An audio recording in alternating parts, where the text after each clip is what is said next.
Welcome to the Paul Whatley Team Real Estate Podcast here on YouTube, where our goal is to help you live a better life by removing the guesswork of real estate and home ownership. In each episode, our team and guests are going to discuss current events, our personal real estate experiences, and insights that will help you move closer to achieving the home and life you dream of. Make sure to hit that like and subscribe button to stay up to date with our latest news and information. Welcome to the Paul Whatley Team Podcast here on YouTube. So joined again with Matt, but today we actually have the entire team for the first time on our podcast. It's actually been a really hectic year so far. I mean, there's just been so much going on, and I know that there's been a lot of questions. We've had clients asking us a lot of different questions. We've been seeing a lot of changes in the economy and in the market, and so we wanted to just take an opportunity to discuss some of that and provide some advice to those of you who are watching. So Manny, I want to kick it off with you because also being in the construction industry, you're seeing a lot of this change as much as anybody. Like, what are some of the things that you're seeing overall in the economy that people are concerned about?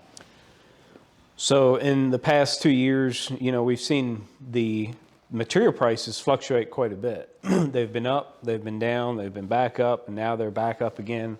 They had gone down for a period. But right now what I'm seeing is that the interest rates going up is actually what's causing people concern. We did not have a slowdown in construction during the time of material prices being high. Interest rates were still low, so it was still worthwhile paying the extra for the material costs. I believe now we're seeing a little bit of a slowdown in that, where people are not as comfortable paying that extra money for the materials because they're paying a much higher interest rate. Yeah. So, Matt, I know you and I have had a chance to talk a lot about the economy overall. I mean, you used to, before being a realtor, you actually worked in the propane industry, and gas and the cost of fuel is definitely something that is hurting a lot of people. So what have you been seeing and hearing yourself? Yeah, so a lot of conversations I've had with my clients and even other agents have revolved around finances.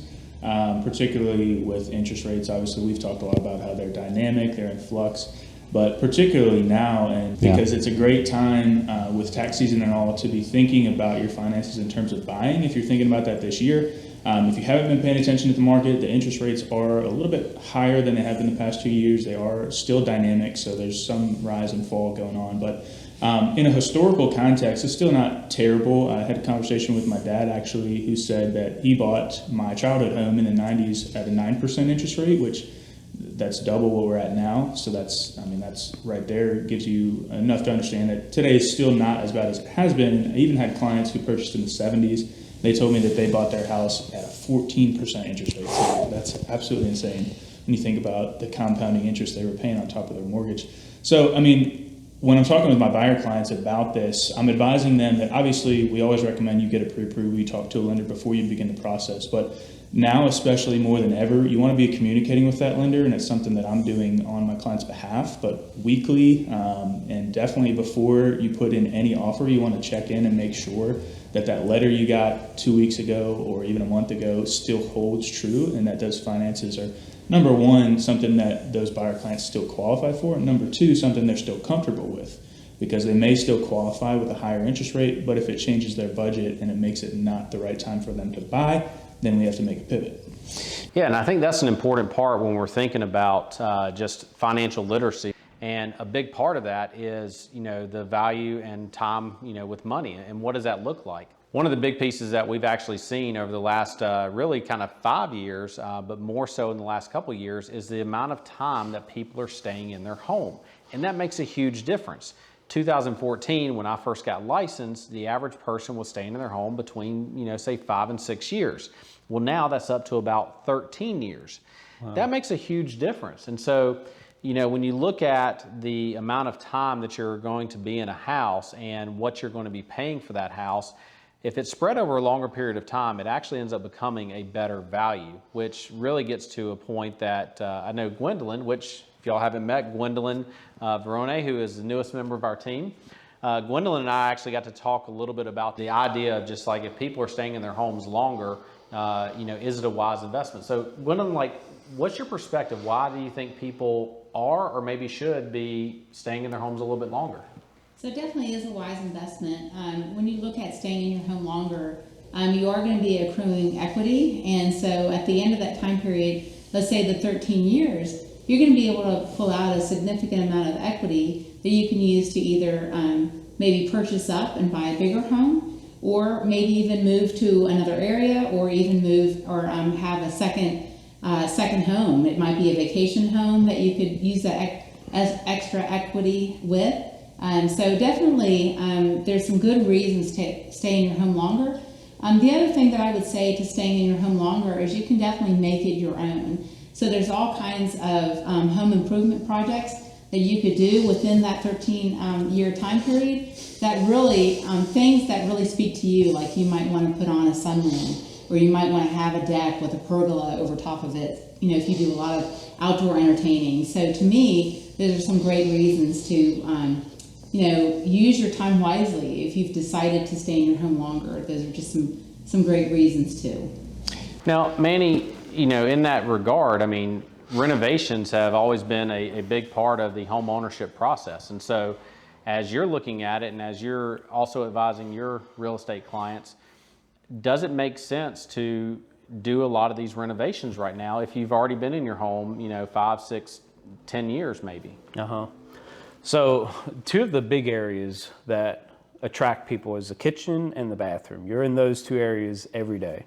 Bedrooms, you can sleep on the couch or something. But the kitchens and the bathroom, the kitchen and the bathrooms in the home, typically it's a wise investment when you're remodeling. Now, what I will say about that is if you're looking to update the kitchen and bathroom before you sell the home, just be cautious, because I don't recommend doing it outside of a 2 to 5 year time frame. You want to get at least 2 to 5 years of enjoyment out of your investment.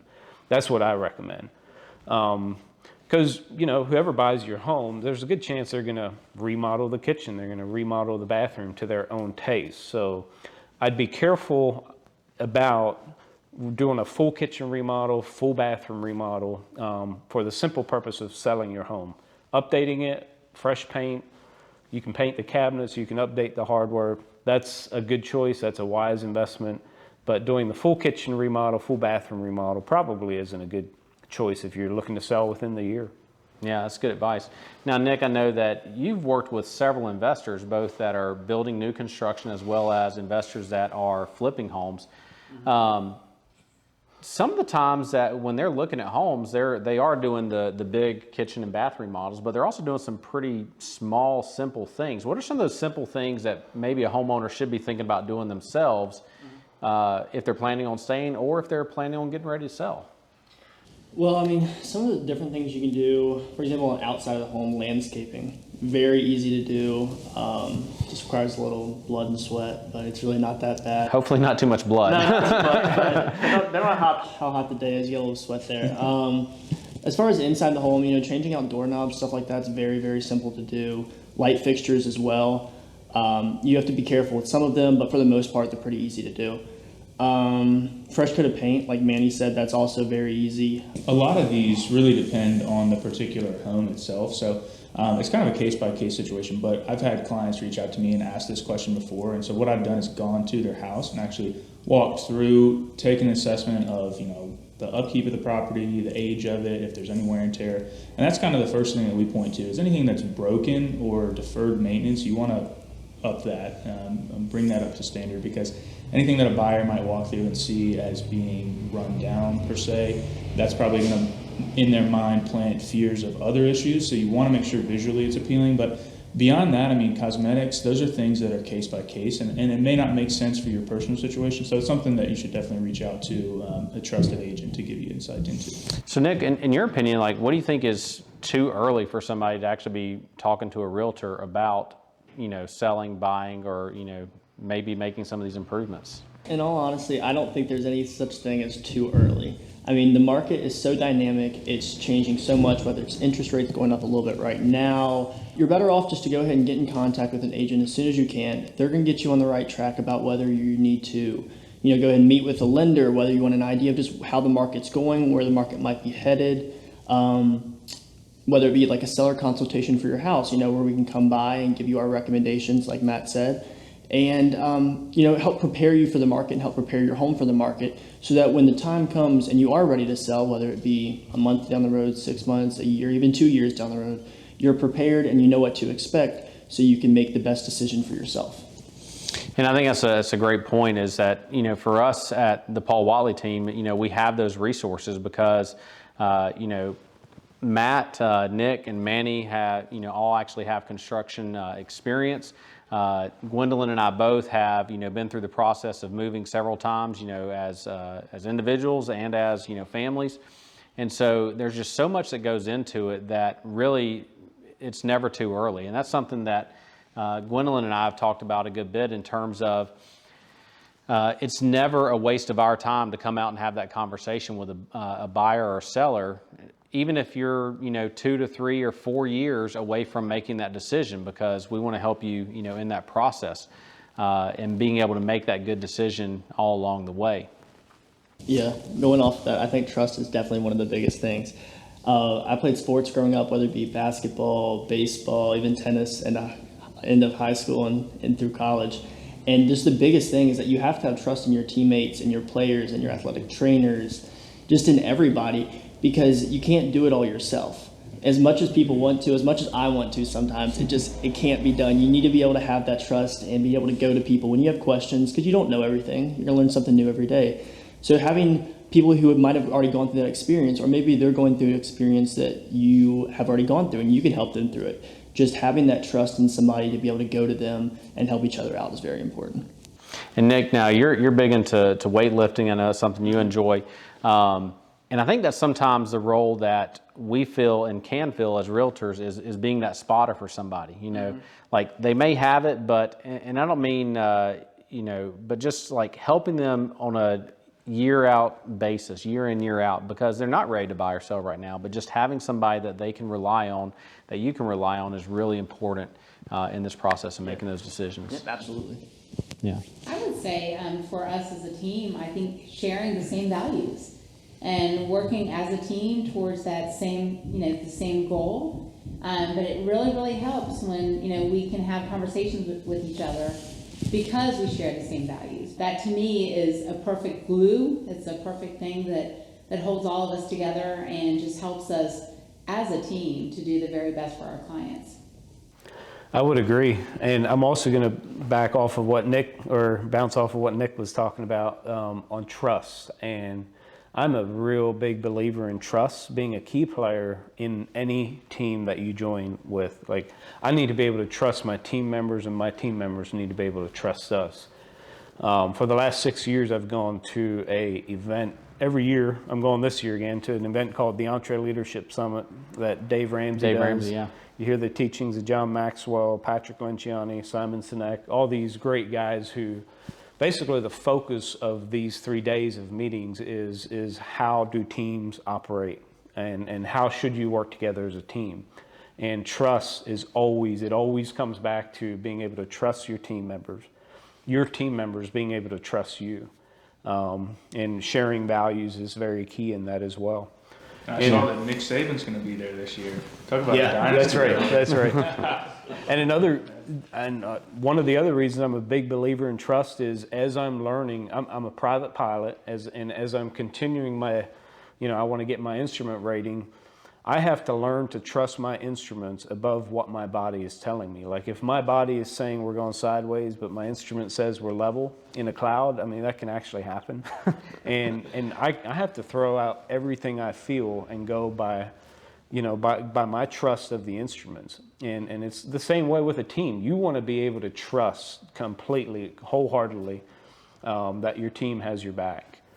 So I love that about being on a team. My construction company, I operate that way. We're a team. I trust them. I almost to a fault give them a project that they're probably not going to be able to handle. They're going to have to work their way through learning how to figure it out. But I'm a big believer in that. Yeah. We should all be learning every single day.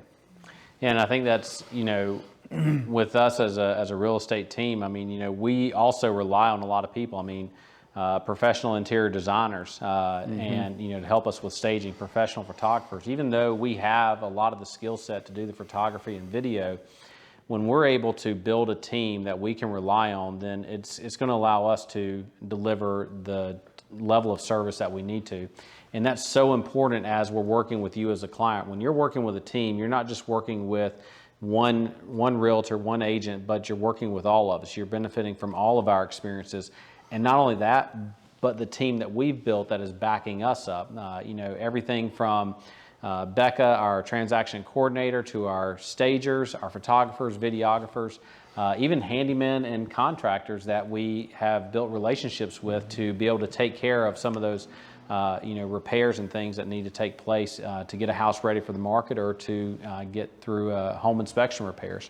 So there's a lot that goes into it, but I think overall with this market, as crazy as it is, up and down, that's a big takeaway, is that we want to help make sure that we're building those connections with people, that we're connecting with you, your goals, that you're connecting with us as a team and the team that is supporting us, and being able to then help you make those well-informed decisions for yourself. Absolutely. Yeah. And I mean, I heard it before I got into real estate, but homes are bought and sold every day. So regardless of the market conditions, they're going to be dynamic. They're going to change throughout history, throughout our time. But the more tools you can put in your tool bag, the better off you're going to be buying, regardless of what the conditions are. So that's what we're here to do. Absolutely. I know there's so much going on. Baseball. Really excited and hoping we're going to get a good full season out of Major League Baseball, and just a lot happening. So be staying in touch. Make sure that you smash that like button on YouTube, and like us and follow us on Facebook and Instagram as well. You're going to see a lot of this, and we want to keep talking about how we as a team can take the guesswork out of the process of buying and selling real estate for you and help you make well-informed decisions.